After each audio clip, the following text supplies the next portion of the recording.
JHart Model Works. This is Justin, and in this video we're going to do a long-awaited bench update on the Jaguar XJ220. I wanted to do this update earlier, but I was waiting on some braided line to come in so that I could finish up the engine bay. So I moved on to the interior instead of waiting on it. And now we're going to do an update on both the engine as well as the interior and the front chassis and suspension. And here we are. So we're going to go ahead and we're going to start with the engine. Gone ahead and did a little bit of heat staining on the exhaust. Didn't want to go overboard with it, so you can just barely pick up some hints of blues and reds.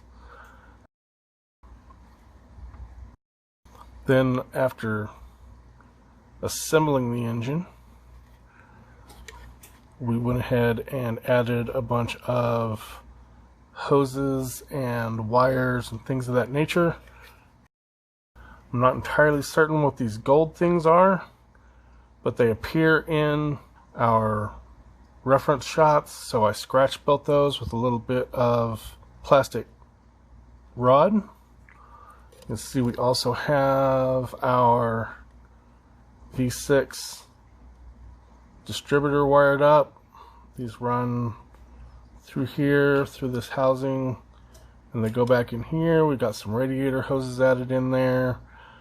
Basically, if it looks like a wire or a hose, it's been added. We have our belts and pulleys, which were masked off using the Display circle cutter. So I painted everything flat black.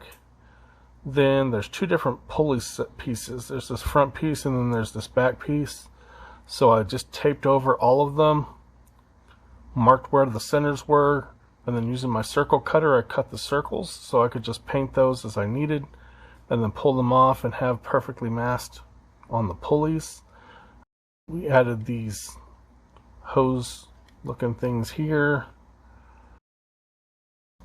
and I'm not entirely certain what these are, but they're in our reference materials as well. So this is the braided line I was waiting on. This is some of the Tamiya 2mm braided line. There's going to be another piece that's going to come out of the body. Actually, it's already in the body.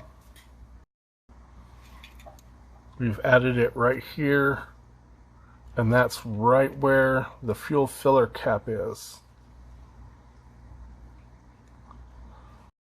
That's going to go in here. Once the body gets mated, I will bend this and push this into place where it needs to go. And that will tuck down into the fuel tank, which sits right about here. And it's actually on the back side of the interior. This red ring shows in all the reference material, but it wasn't on the part, so I went ahead and made it using really thin plastic rod. If I were to do it again, I would probably use what are called jump rings from the jewelry hobby. This is some twisted wire. This is just a jewelry wire, but it comes twisted, so it looks a little bit like braided. So for the finer braided stuff, you can get away with using this. And then this is just Tamiya's clear blue over the sparkling silver.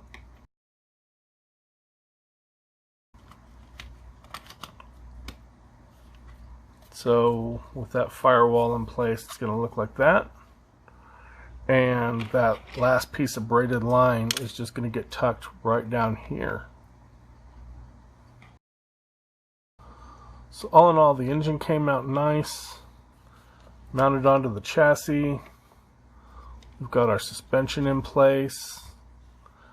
I went ahead and did the same heat staining on the brakes. And what I did was I painted the brakes in the sparkling silver. I then just painted very lightly some clear blue and some clear red and some clear sepia. The sepia is actually Alclad hot metal sepia. And then I sprayed back over it with the sparkling silver so you can just barely tell that there's hints of color on these brakes. It's not a real noticeable thing, and honestly they're going to disappear behind the wheels because the wheels are solid. We did go ahead and run our brake lines in here, and they just kind of tuck in and disappear into the chassis. I didn't go all out and find and build a master cylinder. There's not a master cylinder in the kit, so I just kind of tucked them in there. We went ahead and did our front suspension as well. And you can just barely see the springs in there. These are small. These are very small, so I didn't cut the suspension up and rebuild the suspension. I just left it and tried to dry brush the springs. And we got our front radiator, which I did add a bit of 2mm tubing from Hero Boy is what I used for this. So that's going to be some Hero Boy 2mm aluminum wire. And it just disappears in here as well. That when the hood sits on it, there's some vents that you can look through and you can see the radiator, but you can't really see the rest of this, so it just disappears in there. So that's it for the chassis and the engine bay. We've got our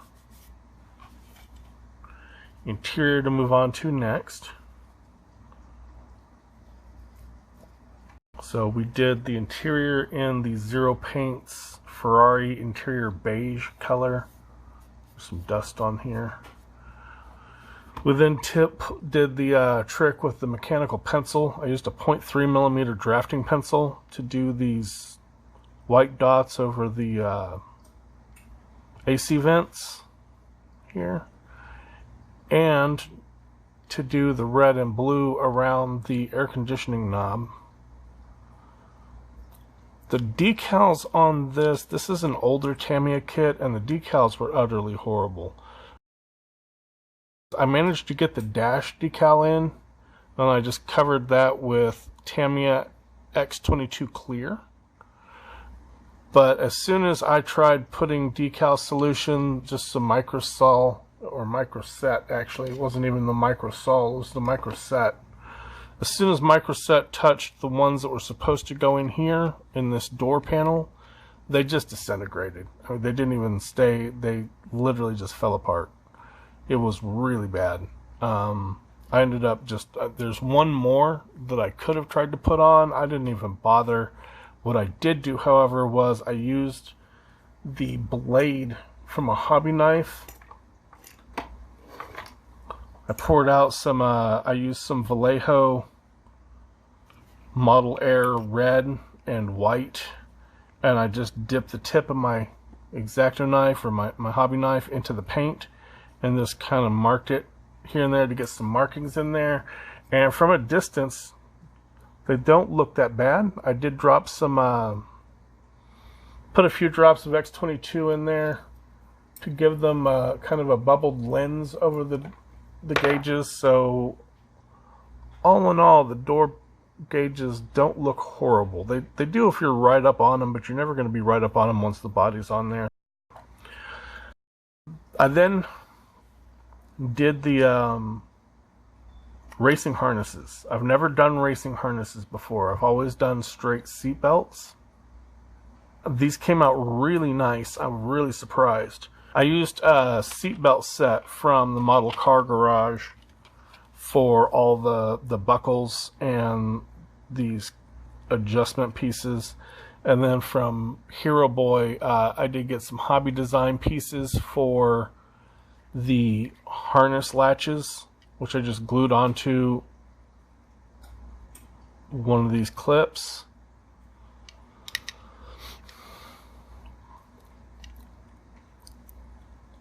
To act as the harness point, because these are 4-point harnesses. I've seen several references for this car that show 4-point harnesses in it. Put some decals on for the saw belt harnesses.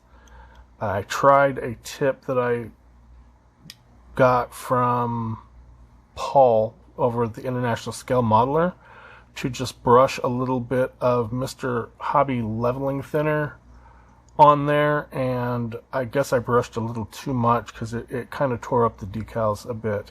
But they kind of look worn, in my opinion. It looks like these have been used. So also with the harnesses, I left 2 unbuckled on the driver's side, but left the passenger, I did the passenger side completely buckled up. I figure that this is, this guy gets into his car and he's in and out fairly often, so he might leave one side buckled and the other unbuckled to get in and out quicker, but probably doesn't have a lot of passengers, so he just leaves that buckled together so it's not flopping around. That's my mental thought process there. So as we see, we can get the, we do have the interior flocking done, which I did a video on recently on how to do the flocking, and I used this for the interior. We also did the flocking in here on the door panels. I think that came out quite nicely on these. So as you can see on the other side, so those door panels have that same carpeted look to them, which there are some references of cars, of XJ220s, having what looked like a carpeted panel there around the speaker and the door handle area in the center. So at this point, we've got to mount and glue the interior in place. And then there's a chassis bar setup that connects here, makes a cross across the engine. That needs to get painted and put in place. Then it's pretty much mount the body to the chassis, do the wheels, and we're about done with this. I have done a bunch of dry fitting on this already, and there is going to be some issues with the body fitment.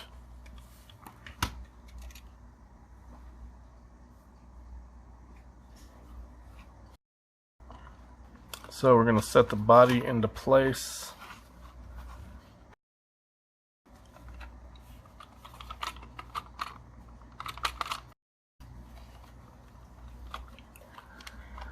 And once you get the body in place, the front doesn't want to sit quite right,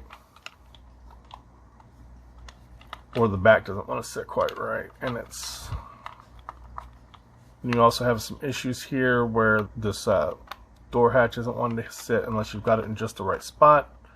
So this is probably going to end up getting some super glue love. Probably end up gluing this in place on the back side and along these sides. And once I have those glued in place and set where I want them, then I'll just bend this in place and glue it as well. I did try the hairdryer trick to try and bend this in a bit, and it's not giving me as much as I would like it to. But all in all, I think it will work its way into place. It's just going to require gluing on this front, which is a little bit of a disappointment. Usually Tamiya's got better fit than that, but we'll make it work out. If you enjoyed this video and you want to see more, hit the subscribe button and hit that bell notification so you can be notified when I upload any new content. Don't forget to give us a like and leave a comment below. I love to hear from you guys. I love to communicate with you guys and whatnot. So just give me some feedback down there. Let me know what you think. Thank you and have a great day.